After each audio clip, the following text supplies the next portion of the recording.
నువ్వు నవ్వితే తిట్ట లేదు. నీకెట్లా ఎక్క సార్ అంటే పర్సనల్ ఎక్స్పీరియన్స్.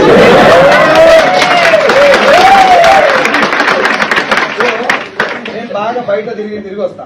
నేనేం పీకినా పొడిచినా అని చెప్పి మన బలుపు మనం ఏదో బయట కట్టలు కడతాం, ఏం పీకేది ఉండదు మనకు కూడా తెలుసు. ఓ 2 సార్లు తాగుతాం, అట్లా తిరిగి వస్తాం, అందరూ చేసినట్టే పని చేస్తాం. కానీ భార్య 4 గోడల మధ్యలో ఇంట్లో వేరే ప్రపంచంతో సంబంధం లేకుండా బాత్రూమ్ కడిగేది ఆమెనే, కిచెన్ పోయేది ఆమెనే, బెడ్రూమ్ క్లీన్ చేసేది ఆమెనే, హాల్ తిరిగేది ఆమెనే, ఇన్ని రకాల వాతావరణానికి ఎక్స్పోజ్ అయినప్పుడు మైండ్ లో అంత అలర్ట్నెస్ అంత హ్యాపీనెస్ ఉండదు. ఒక ఏమంటారు కంప్రెస్డ్ మైండ్ కి లోన్ అయిపోయి భర్త వచ్చినప్పుడు ఏదైనా హ్యాపీగా ఉంటాను నువ్వే ఇంకా పెట్టుకుని వచ్చి మళ్ళీ ఇంకొచ్చి డైలాగు ఆడిదాన్ని నీకే వెళ్తుంటా మొగోడు నాకే వెళ్తుంటారు. ఏముంది మచ్చా నేను చెప్పిన ఛాయలకి ఇత్త గోలేస్తే పుట్టుకు అంటావు. అవునా కదా?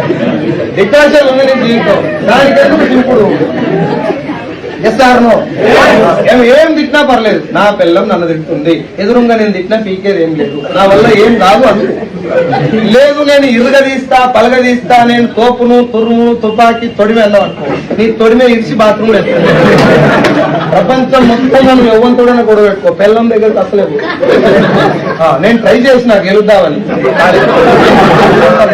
నేను ఇంటికి వస్తాడు చెప్పి కదా దాన్ని వేసి చదువుతారు తోపు డీవీసీ లేపి కదా. అవును అంటారు ఇంకా టైగర్ అంటారు నన్ను. నేను కూడా ఇంటికాడికి పోయినప్పుడు టైగర్ అనుకుంటా కానీ ఇంట్లో అడుగు పెట్టగానే అనిపిస్తారు టైగరే కానీ టైగర్ మీద అమ్మవారు ఉంటారు.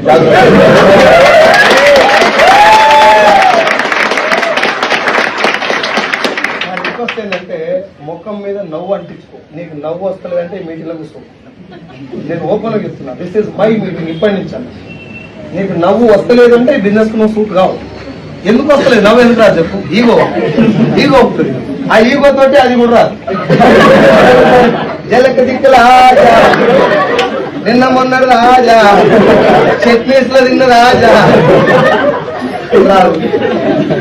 నువ్వు నవ్వితే తిట్ట లేదు.